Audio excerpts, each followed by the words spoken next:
أعوذ بالله من الشيطان الرجيم. بسم الله الرحمن الرحيم. وما أرسلناك إلا رحمة للعالمين. وقال رسول الله صلى الله عليه وسلم عن أبي هريرة رضي الله تعالى عنه قال قال رسول الله صلى الله عليه وسلم كل أمتي يدخلون الجنة إلا من أبى. قال أطاعني يدخلون الجنة ومن عصاني فقد أبى، أو كما قال عليه الصلاة والسلام. صدق الله العظيم وصدق رسوله النبي الكريم، ونحن على ذلك لمن الشاهدين والشاكرين والذاكرين، والحمد لله رب العالمين. إن الله وملائكته يصلون على النبي يا أيها الذين آمنوا صلوا عليه وسلموا تسليما. اللهم صل على محمد وعلى آل محمد كما صليت على إبراهيم وعلى آل إبراهيم إنك حميد مجيد. اللهم بارك على محمد وعلى آل محمد كما باركت على إبراهيم وعلى آل إبراهيم إنك حميد مجيد. السلام عليكم ورحمة الله وبركاته. وعليكم السلام ورحمة الله وبركاته. আল্লাহ পাকের দরবারে অসংখ্য অগণিত শুকর ও সুজুদ যে আল্লাহ পাক অত্যন্ত দয়া করে, মায়া করে, মহাব্বত করে, ভালোবেসে আল্লাহ তাআলার ঘরে আসার এবং বসার তৌফিক দিয়েছেন। তাই আমরা অন্তঃস্থল থেকে মহাব্বতে জোরে সোরে বলে আলহামদুলিল্লাহ। আলহামদুলিল্লাহ। এই মাস বড় বরকতময় মাস। এই মাসে আমাদের নবী দুনিয়াতে আগমন করেছিলেন। এই মাসের নাম হলো রবিউল আউয়াল। এই মাস রবিউল আউয়াল। আজকে 25 তারিখ। কত তারিখ? 25। আর ওই মাসের 25 তারিখ আল্লাহ রাসূল সাল্লাল্লাহু আলাইহি ওয়াসাল্লাম আরবে একটি প্রবাদ আছে, মান আহাব্বা শাইআন আকসারা যিকরাহা, যে যাকে ভালোবাসে সে তার আলোচনা বেশি করে। ঠিক না? ঠিক তেমনি ভাবে আমরা আল্লাহ রাসূলকে সব থেকে বেশি ভালোবাসি, তার জন্য এই মাস জুড়ে আল্লাহ রাসূলের আলোচনা বেশি বেশি করি। ঠিক না? এলে আমাদের ভালোবাসা আলোচনার মধ্যে ফুটে উঠবো ইনশাআল্লাহ। তাহলে আমরা যে রাসূলকে ভালোবাসি আমরা কিভাবে বুঝবো? আল্লাহ রাসূল সাল্লাল্লাহু আলাইহি ওয়াসাল্লাম বলেন, আমাকে যারা ভালোবাসে তারা আমার রঙে রঙিন হয়ে যায়। কার রঙে? রাসূলের রঙে কি হয়? রঙিন হয়ে যায়। রাসূলের রং কাকে বলা হয়? এটা একটা উদাহরণ আর কি, যে রাসূলের রঙে রং হওয়া। রাসূলের যেমন মাথার থেকে পা পর্যন্ত সুন্নাহগুলো আছে, এইগুলা রাসূলের ভালোবাসার প্রকাশ পায়। কি ভাই? দেখেন এক দুই বন্ধু যদি একসাথে চলাফেরা করে, দুইজন কিন্তু এক জাতের শার্ট কিনবে। ঠিক না? এক জাতের জুতা কিনবে, এক জাতের গেঞ্জি কিনে, আবার এক জাতের চুলের কাটিংও দেয়। ঠিক না? দুই বন্ধু একজনে কি করে? ভালোবাসে। একজনের কি করে? ভালোবাসার কারণে। ঠিক তেমনি ভাবে আমরা যদি এক বন্ধু ভালোবাসা আর এক বন্ধু যদি এক রকম করতে পারি, তাহলে রাসূলকে ভালোবাসা আমরা রাসূলের সুন্নাহগুলো আঁকড়ে ধরতে পারি। ঠিক কি না? রাসূলের সুন্নাহ ধরতে হবে। রাসূলের ভালোবাসার প্রকাশ পায় যে রাসূলের পা থেকে লাগাইয়া একবারে মাথা মুবারক পর্যন্ত যে সুন্নাহগুলো রাসূলের ছিল, ওটা বসা চলাফেরা যেইভাবে ছিল এইভাবে অনুসরণ করার নাম হলো রাসূলের ভালোবাসা। কার ভালোবাসা? রাসূলের ভালোবাসা। যা আয়াত তেলাওয়াত করেছে কোরআনুল কারীমের 21 নম্বর সূরা, সূরা আম্বিয়ার 107 নম্বর আয়াত তেলাওয়াত করেছে, 17 নম্বর পারা 10 নম্বর পৃষ্ঠার মধ্যবর্তী অবস্থা। আল্লাহ পাক রব্বুল আলামিন জানায় দেন, ওয়ামা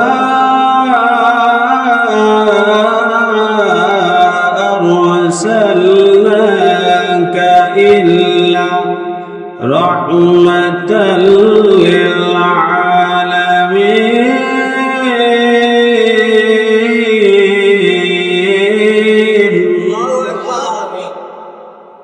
আল্লাহ বলেন, ও বন্ধু, আপনাকে গোটা জগতের জন্য আমি রহমত হিসেবে প্রেরণ করেছি। কি জগৎ? গোটা জগৎ, 7 আসমান 7 জমিনের ভিতরে যা কিছু আছে সব কিছুর জন্য আপনাকে আমি রহমত বানায় দিলাম। আল্লাহ জানায় দিলেন, আলহামদুলিল্লাহি রাব্বিল আলামিন।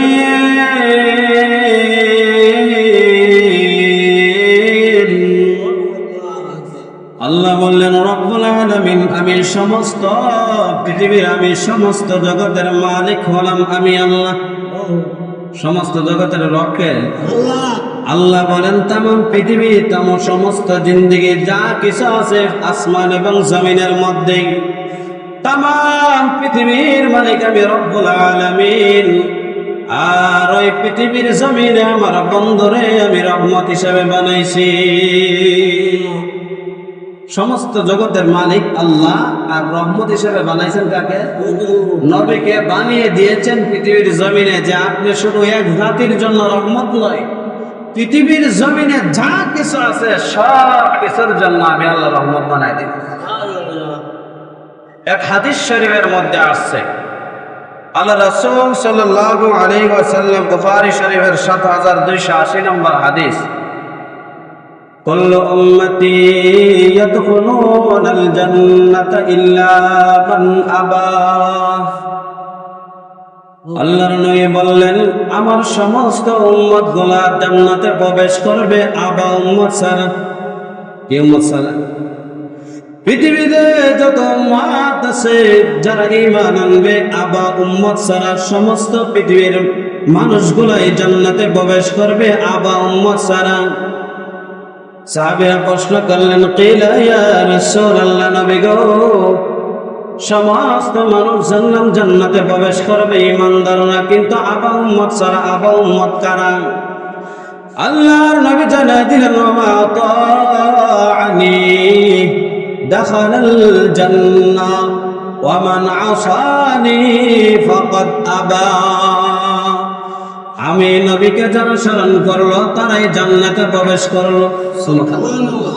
কারা স্মরণ করলো? যারা নবীকে অনুসরণ করলো তারাই জান্নাতে প্রবেশ করলো। আমার নবী জানাই দিলেন, ওয়া মান আসানি ফাকাদ আবা। আর আমাকে যারা অনুসরণ করলো না, অনুকরণ করলো না, তারা জান্নাতে যাবে না। তাইলে বুঝলাম, নবীকে যারা অনুসরণ করে তারাই জান্নাতে যাবে, যারা নবীকে অনুসরণ করবে না তারা জান্নাতে যাবে না। সাহাবীরা প্রশ্ন করলেন, ইয়া রাসূলুল্লাহ, ইয়া হাবিবাল্লাহ, এমন কি কোনো মানুষ আছে জান্নাতে যাওয়া অস্বীকার করবে? জান্নাতে যাইতে তাদের ভালো লাগবে না, এমন কিছু উম্মত আছে? বলে, আছে। যারা আমি নবীকে অনুসরণ করে না তারা জান্নাতে প্রবেশ করবে না, তারা জান্নাতে যাইতে অস্বীকার করলো। আর আমি নবীকে যারা অনুসরণ করলো, অনুকরণ করলো, তারা জান্নাতে প্রবেশ করলো। তাইলে বোঝা গেল, নবীকে যারা অনুসরণ করে না তারা কি জান্নাতে যাইতে পারবে না। নবীকে যারা অনুসরণ করে, অনুকরণ করে, তারাই জান্নাতে যাবে। অনুসরণ আর অনুকরণের মধ্যে একটা পার্থক্য আছে। অনুসরণ হলো বন্ধু আমি কি তরকারি দিয়া ভাত খাইছি ওইটা জানার নাম হলো অনুসরণ। আর কোন তরকারি দিয়া খাইছি, কোন জিনিস দিয়া কোন বেলা খাইছি, কিভাবে খাইছি, ওইটার নাম হলো অনুকরণ। এটার নাম কি? আমি গড়ি হাতে দিছি, কিন্তু গড়ি হাতে যে দিছে এটা জানতে পারলাম। গড়ি কোন হাতে হাতও দিছে, কোনটা কোন হাতে দিছে, ওইটার নাম হলো অনুকরণ। গড়ি হাতও দিছি, জানার নাম অনুসরণ। গড়ি কোন হাতে দিয়েছি, ওইটার নাম হলো অনুকরণ। অনুকরণ হলো অনুসরণ থেকে দামি। সুবহানাল্লাহ। আল্লাহর নবী জানিয়ে দিলেন, এমন কিছু লোক থাকবে, এমন কিছু মানুষ থাকবে, আমি রাসূল সাল্লাল্লাহু আলাইহি ওয়াসাল্লাম বলেন, মান আহাব্বা সুন্নতি ফাকাদ আহাব্বানি ওয়া মান আহাব্বানি কানা মাই ফিল জান্নাহ। যারা আমি নবীর সুন্নাহকে অনুসরণ করলো তারা যেন আমি নবীকে ভালোবাসলো, আর আমি নবীকে যারা ভালোবাসলো আমি নবীর সাথে যেন তারা জান্নাতে গেল। কার সাথে? নবীর সাথে জান্নাতে যাওয়া সহজ নয়। তিনজন ব্যক্তি আমার নবীর সাথে জান্নাতে যাইবে। কয়জন? কয়জন? এক নম্বর হলো হযরত আবু বকর রাদিয়াল্লাহু তাআলা আনহু, দুই নম্বর হযরত ওমর রাদিয়াল্লাহু তাআলা আনহু, তিন নম্বর হযরত বেলাল রাদিয়াল্লাহু তাআলা আনহু। তিনজন যখন জান্নাতে যাবে, বেলালকে বললেন, বেলাল তুমি দুনিয়ার জমিনে সবচেয়ে কুচ্ছিত মানুষ হতে পারো, সবচেয়ে কালো মানুষ হতে পারো, কিন্তু আমি আল্লাহর দরবারে সবচেয়ে দামি তুমি বেলাল। ইসলামের সবচেয়ে সর্বপ্রথম আজান দিয়েছিল বেলাল। বেলাল যখন আজান দিত আপনার সূর্য উঠতো, বেলাল আজান না দিলে সূর্য উঠতো না। কেমন দার! একদিন বেলাল আজান দেয় নাই, এক ব্যক্তি এসে বলে, তুমি তো তোতলা মানুষ, তোমার জিহ্বা বাট্টি, তুমি আজকে আজান দেওয়া লাগবে না। এটা শুনে বেলাল আনন্দিত থেকে আপনার রাগান্বিত হয়ে গেছে, চেহারাটা মলিন হয়ে গেছে। এই সময় আজান দেওয়া বন্ধ করে দিয়েছে। বেলাল আজান দেয় নাই, ওই ব্যক্তিটা আজান দিয়েছে। বেলাল যতক্ষণ না পর্যন্ত আজান দিয়েছে ততক্ষণ পর্যন্ত ফর্সা হয় নাই, সূর্য ওঠে নাই। বেলালের কেমন দাম! বেলাল রে বলেন নবীজি, ও বেলাল তুমি তো আমার সাথে জান্নাতে প্রবেশ করবা, আমি যে বাহনটা দিয়া জান্নাতে প্রবেশ করব, ওই বাবুলের লাগাম ধইরা তুমি সর্বপ্রথম জান্নাতে প্রবেশ করবা। বেলালকে বলে, বেলাল আমার সাথে তিনজন লোক, তুমি একজন থাকবা, ডান সাইডে হযরত আবু বকর থাকবে, বাম সাইডে হযরত আলী থাকবে, আর তুমি মধ্যে লাগাম ধরিয়া তাদের দুইজনের সাথেও তুমি জান্নাতে প্রবেশ করবা। কারণ হলো বেলালের দাম আল্লাহর কাছে বেশি। কার কাছে? আচ্ছা বলুন তো, চেহারার দিকে দাম থাকা না ভিতরের দিক দিয়া? আচ্ছা বলুন, দুইটা বেলুন বলা আপনারা ফুলাইছেন, কয়টা? দুইটা বেলুন ফুলাইছেন, ফোলানোর পরে একটার ভিতরে গ্যাস দিয়েছেন, গ্যাস ছিলেন নি, আর একটার ভিতরে শুধু হাওয়া দিয়েছেন। গ্যাস যেটা দিয়েছেন একটা কি করবে? এটা কি করবে? উপরের দিক দিয়ে উঠবে। আর যেটা শুধু হাওয়া দিয়েছেন এটা কি করবে? নিচের দিক দিয়ে যাইবে। আচ্ছা বলুন তো, বাহিরের দিক দিয়ে পরিবর্তন হয়েছে না ভিতরের দিক দিয়ে? আপনারা কন্যা সহ কোন দিক দিয়ে পরিবর্তন হয়েছে? ভিতরের দিক দিয়া। তাহলে বোঝা গেল মানুষ যত কালো হোক না কেন, যত ফর্সা হোক না কেন, আগে ভিতর ঠিক করতে হবে, ঠিক না? আগে কি ঠিক করতে হবে? ভিতর ঠিক, সব ঠিক। আপনি কালো হইলেও আল্লাহর কাছে দামি হবেন। আর যদি পৃথিবীর সর্বশ্রেষ্ঠ সুন্দর হন, ভিতর যদি ভালো না থাকে আল্লাহর কাছে চাইরার দাম নাই, ঠিক না? তাহলে কোন দিক দিয়া বাহির ভালো হতে হবে? ভিতরগত দিক দিয়া। যে হাদিসটা আমি বলেছি রাসূল, তাহলে কোন দিক দিয়া বাহির ভালো হতে হবে? ভিতরগত দিক দিয়া। যে হাদিসটা আমি বলেছি রাসূলুল্লাহ সাল্লাল্লাহু আলাইহি ওয়াসাল্লাম বলেন, কোন বান্দা যদি আমার একটা সুন্নাতকে ধরতে পারে, একটা সুন্নাতকে জিন্দা করতে পারে, যেমন সমাজের ভিতরে অনেক সুন্নাত আছে, এইগুলো মানুষ খোঁজ খবর রাখে না, ওই সুন্নাত একটা যদি জিন্দা করতে পারে, রাসূল বললেন আমার সাথে সে জান্নাতে যাবে। সুবহানাল্লাহ। কার সাথে? নবীর সাথে জান্নাতে যাবে। একটা হাদিস শোনাই, ইমাম মুসলিম রাহমাতুল্লাহি আলাইহি একটা হাদিস, চমৎকার হাদিস বলেছেন। হাশরের ময়দানে আল্লাহর নবী বিশ্বনবী সাহাবীদেরকে বলছেন, ও সাহাবীরা শোনো, পৃথিবীর জমিনে সবচেয়ে গরীব কারা? সাহাবীরা বললেন, ইয়া রাসূলুল্লাহ, ইয়া হাবিবাল্লাহ, নবী গো, আমরা জানি দুনিয়ার জমিনে টাকা পয়সা ধন সম্পদ না থাকলে তাদেরকে দরিদ্র বলা হয়, তাদেরকে গরিব বলা হয়। সাহাবীরা বললেন, বলার সাথে সাথে রাসূল বললেন, না না, পৃথিবীর জমিনে তারা গরিব হবে, পৃথিবীর জমিনে তারা গরিব যাদের মন মানসিকতা সবচেয়ে ছোট, তাদের মন মানসিকতা সব থেকে ছোট। কিয়ামতের ময়দানে সবচেয়ে গরিব হবে, নামাজ রোজা হজ যাকাত সব কিছু নিয়ে কিয়ামতের ময়দানে উঠবে। রাসূলুল্লাহ সাল্লাল্লাহু আলাইহি ওয়াসাল্লাম বলেন, ওই ব্যক্তি সবচেয়ে গরিব হবে যে মানুষ অন্যায় করে না তারপরে তারে গালি দিয়েছে, যে মানুষে কোনোদিন দোষ করে নাই ও মানুষকে দোষী বানাইছে, যে মানুষ পরের সম্পদ মাইরা মিয়া বড়লোক হয়েছে, যে মানুষগুলা মানুষের অপরক মানুষকে দোষারোপ বানাইতো, যে মানুষগুলাকে এমনি থাপ্পড় মেরে দিত, যে মানুষগুলাকে অন্যায়ভাবে হত্যা করত, ওই মানুষগুলা কিয়ামতের দিন সবচেয়ে গরিব থাকবে, অসহায় থাকবে। আল্লাহ রাসূল সাল্লাল্লাহু আলাইহি ওয়াসাল্লামকে প্রশ্ন করলেন, ইয়া রাসূলুল্লাহ, ইয়া হাবিবাল্লাহ, গরিব কেন হবে? বলে, হাশরের ময়দানে যাদেরকে মিথ্যা অপবাদ দেওয়া হয়েছে তার আমলনামা থেকে আমল দেওয়া হবে। কি দেওয়া হবে? তার আমলনামা থেকে আমল দেওয়া হবে। মিথ্যা অপবাদ দিয়েছিল কেন? ওই কারণে তার আমলনামা থেকে আমল দেওয়া হবে। তার ধন সম্পদ জোরপূর্বক ভাবে তার ধন সম্পদ নিয়ে গিয়েছিল, তার আমল থেকে আমল দেওয়া হবে। আস্তে আস্তে করে তার নামাজ রোজা হজ জাকাত আস্তে আস্তে করে কমতে থাকবে। যারা গালি দিয়েছে তাদের গালি অনুযায়ী তাদের নেকি দেওয়া হবে। এমনি ভাবে এক এক করিয়া তার নেকি গলা শেষ হয়ে যাবে। অভিযোগ করে না, মানুষগুলো অভিযোগ করতে করতে সামনের দিকে আসবে, আসার পরে অভিযোগ শেষ হবে না, মানুষগুলো আরো রয়ে যাবে, তার গুনাহগুলো তার নেকিগুলো শেষ হয়ে গেছে। তার এখন বর্তমানে ওই মানুষগুলোর গুনাহগুলো তার গাড়ির মধ্যে চাপিয়ে দেওয়া হবে। বলবে, তুমি দুনিয়ার জমিনে মানুষকে গালিগালাজ করতা, অন্যায়ভাবে ধন সম্পদ নিয়ে যাইতা, মানুষকে তুমি মানুষের পিছনে গীবত করতা, মানুষের পিছনে তুমি সুগল করে করতা, এই জন্য তোমার ধন সম্পদ মালগুলো আজকে তোমার কোনো কাজে আসবে না, তোমার আমলগুলো দেওয়া হবে, তাদের গুনাহগুলো তোমার গায়ে চাপিয়ে দেওয়া হবে। ফেরেশতাদেরকে ডাক দিয়ে বলবে, ফেরেশতারা শোনো, তারে জাহান্নামে নিয়ে নিক্ষেপ করো। আল্লাহর নবী সাহাবীদেরকে বললেন, সাহাবীরা শোনো, ওই ব্যক্তির থেকে গুনাহগার, ওই ব্যক্তির থেকে অসহায় আর কেউ হবে না। যাকে জাহান্নামে দেওয়া হবে ওই ব্যক্তির থেকে অসহায় কেউ হবে না, কারণ জাহান্নাম এটা ভালো জায়গা না। আল্লাহ বলেন, দুইটা রাস্তা আমি আলাদা আলাদা করে দিয়েছি। কয়টা রাস্তা? ইন্নাল আবরার লাফি নাঈম ওয়া ইন্নাল ফুজ্জার লাফি জাহিম। আল্লাহ বলেন, নেক আমল যারা করে, ভালো আমল যারা করে তাদের জন্য জান্নাত, তাদের জন্য কি? আর যারা বদ আমল করে গুনাহগারদের জন্য জাহান্নাম। আল্লাহ পাক বলেন, দুইটা দল আমি আলাদা আলাদা করে দিয়েছি, একটা হলো জান্নাতের রাস্তা, আর একটা হলো জাহান্নামের রাস্তা। গুনাহ করবা জাহান্নামে যাইবা, নেকি করবা জান্নাতে যাইবা।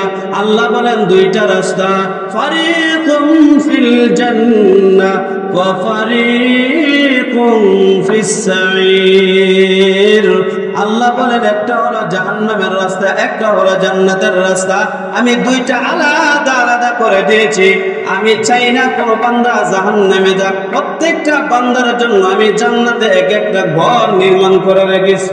সুবহানাল্লাহ। কয়টা ঘর? একটা একটা ঘর নির্মাণ করে রেখেছি। একটা একটা ঘর কেন নির্মাণ করেছেন? বলে, কাফের মুশরিক বেঈমানদের জন্য তাদের নামে নামে আমি ঘর তৈরি করে দিয়েছি। কোন বেঈমানদের জন্য, কোন নাফরমানের জন্য আমি আল্লাহ জান্নাত দেব না। তার জন্য তার নামে নামের জান্নাত ঠিকই থাকবে, কিন্তু সে জান্নাতে প্রবেশ করবে না। যারা ঈমান আনবে, বলবে লা ইলাহা ইল্লাল্লাহ, ওই ব্যক্তির জন্য একবার না একবার জান্নাতে যাওয়া সহজ। কিন্তু যারা একবারও বলে না লা ইলাহা ইল্লাল্লাহ, মদিনার নবী বললেন যে ওই ব্যক্তিদের জন্য জান্নাত তৈরি করা হয়েছে। কাফের মুশরিক বলে, হামান, ফেরাউন, সাদ্দাত যারা ছিল, ফেরাউন সবার নামে নামে জান্নাত আছে, কিন্তু ঈমান না আনার কারণে তাদেরকে জান্নাত দেওয়া হবে না। আল্লাহ কারো প্রতি অভিশাপ করেন না, কারণ হলো আল্লাহ বলেন, আমি সবার নামে দিয়েছি, কিন্তু যার যার ফলাফল যার যার হাতে, যার যার ফলাফল যার যার হাতে তুল্লা দিছে যদি ঈমান আনতো তার জন্য জান্নাত, আর ঈমান না আনার কারণে তার জন্য জাহান্নাম। তাহলে আমরা কি করতে হবে? ভালো আমল। কি আমল করতে হবে? ভালো আমল। গত সপ্তাহে বলেছিলেন রাসূলুল্লাহ সাল্লাল্লাহু আলাইহি ওয়াসাল্লামের জীবনের থেকে। রাসূলের যখন একবারে শিশুকাল, এতিম নবী, একটা শহর হলো যে তায়েফের যে একটা মাঠ আছে, ওই মাঠটা আবহাওয়া কিন্তু আলাদা একটা আরামদায়ক আবহাওয়া। যারা গেছেন আর বুঝতে পারবেন, এই সময় ছিল আরামদায়ক। বনু সাকিব গোত্রের একটা শহর ছিল, একটি জায়গা ছিল। ওই জায়গার থেকে প্রতি বছরে একটা সময় মক্কায় আসতো, আর মক্কার শিশুদেরকে নিয়ে যাইত দুধ পান করানোর জন্য। কি পান করানোর জন্য? দুধ পান করানোর জন্য নিয়ে যাইত। সকলে আয়েশা আল্লাহ রাসূলের ঘরে ঢুকছে, ঢুকে ঢুকে বাহির হয়ে যায়। কেন? তার বাবা মারা যাওয়ার সময় টাকা পয়সা রেখে যায় না। কে রেখে যায় না? টাকা পয়সা রেখে যায় না। এই কারণে কেউ আর নবীকে নেয় নাই, শিশু নবীকে নেয় নাই। সবাই ধনির দোলালি যারা আছে, ধনির বাচ্চাদেরকে নিয়ে চলে গেছে। হালিমা আইসে একবার ঘুরে ঘর থেকে বাহির হইয়া স্বামীর সাথে যুক্তি করতেছে, পরামর্শ করতেছে যে স্বামী আমার, সবাই তো যারা গরিব আছে তাদেরকে নেয় নাই, ধনী যারা আছে সবাইকে নিয়ে গেছে, শুধু একজন এতিম বাচ্চা আছে, ওই এতিম বাচ্চার দিকে তাকায় আমার মায়া লেগে গেছে। সুবহানাল্লাহ। কি লাগছে? মায়া লেগে গেছে। আবার ঘরে গেছে, যাওয়ার পর গিয়া বলতেছে যে এই বাচ্চাটাকে নিয়ে যায়। তখন এই বাচ্চাটাকে তুলে নিছে, নেওয়ার সাথে সাথে হালিমা বলেন, ইতিহাসের মধ্যে আছে, হালিমা বলেন যে আমার রোগের কারণে, আমি শুকনা হওয়ার কারণে আমার স্তনে কোনো দুধ ছিল না। আমি যখন শিশু মুহাম্মদরে নিছি, আল্লাহ পাক আমার স্তনগুলো দুধে পরিপূর্ণ করে দিছে। সবাই যখন বাচ্চাগুলা নিয়ে নিছে, যখন বাহনে উঠাইছে, বাহনটা কিন্তু বড় দুর্বল ছিল। বাহনটা কি ছিল? বড় দুর্বল ছিল। বাহনের মধ্যে যখন উঠছে, বাহন আপনার হাঁটতে শুরু করছে। সবার উটগুলা আপনার ওভারটেক করে সামনের দিকে চলে গেছে। সবাই বলতেছে, আলেমা কি ব্যাপার, তুমি কি তোমার বাহন কি তুমি পরিবর্তন করছো? আলেমা বলে, না, আমি উট বাহন আমি পরিবর্তন করে নাই। শিশু নবী মুহাম্মদকে যখন তুলছি, আমার উট বাহনটা পরিবর্তন হয়ে গেছে, সুঠাম দেহের অধিকারী হয়ে গেছে, সবথেকে বেশি দৌড়াইতে পারে, এটা সাধারণ কোনো বাচ্চা না। সুবহানাল্লাহ। সবথেকে কি হয়ে গেছে? তরতাজা হয়ে গেছে, শক্তিশালী হয়ে গেছে, সব ঘোড়াগুলাকে ওভারটেক করে সবার আগে চলে গেছে। ওইখান থেকে বোঝা যায় আমার নবী ছোটবেলা থেকেই সবথেকে সুন্দর, সবথেকে ভালো, সবথেকে মর্যাদাপূর্ণ ছিল। সুবহানাল্লাহ। সবথেকে কি ছিল? মর্যাদাপূর্ণ ছিল। আর আমরা যারা আছি, সিরাত আর মিলাদ নিয়ে কখনো আমরা ঝগড়াঝাটি করবো না, তর্কাতর্কি করবো না ইনশাআল্লাহ। কারণ হলো আমাদের সিরাত যার, মিলাদ তার। সিরাত যার, মিলাদ তার। সিরাত আমরা মানি, মিলাদ আমরা মানি। এটা নিয়ে কখনো তর্ক বিতর্ক করবেন না। আমাদের দেশের কিছু মানুষ আছে এটা নিয়ে তর্ক বিতর্ক করে। সাধারণ মানুষ, এও সাধারণ, তর্ক করে যারা, এরাও সাধারণ। কেন? দুইজনের মধ্যে ঝগড়া লাগলে আপনার মীমাংসা করার কোনো মানুষ নাই। যদি বলে যে মিলাদ কার, বলে নবীর। সিরাত কার, বলে নবীর। এটা নিয়ে আপনার ঝগড়া কিসের? এটা নিয়ে তর্কাতর্কি কিসের? নবীর মিলাদ, নবীর সিরাত। সিরাত কাকে বলা হয়? 63 বছরের জিন্দেগিকে সিরাত বলা হয়। 63 বছরের। আচ্ছা, আপনারা বলুন তো, মিলাদে কি নামাজ আছে? মিলাদ তো শুধু জন্ম। মিলাদ কি? জন্ম। নামাজ আছে? নামাজ কিসের মধ্যে? কথা বলা। সিরাতের মধ্যে। নামাজ কিসের মধ্যে? কয় বছর পরে?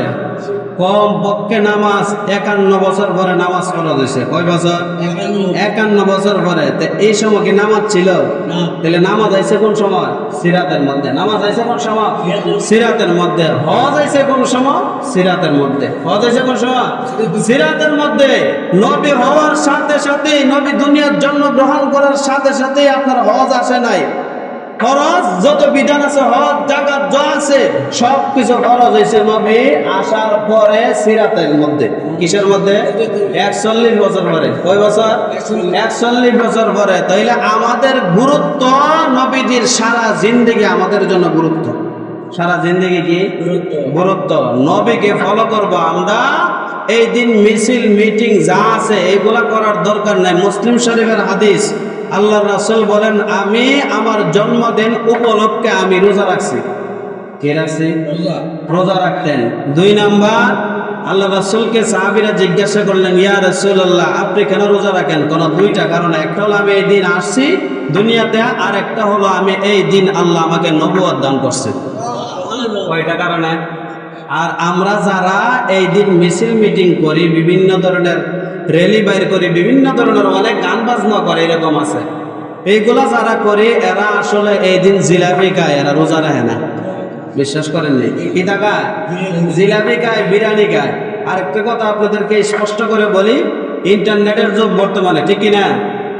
আমরা মিলাদুন নবী পালন করি রাসূলের, আর কতগুলো গর্দব গাদাগুলাকে গাড়ির মধ্যে সরায় এরা ফুল দেয়। দেখছেন কিনা আপনারা? হ্যাঁ, গর্দব গাদাগুলারে বোঝা গেল তারার মিলাদুন নবী পালন করতেছে, রাসূলের না, এরকম বোঝা যায়। কিন্তু আমরা মিলাদুন নবী পালন করতেছে কার? রাসূলের।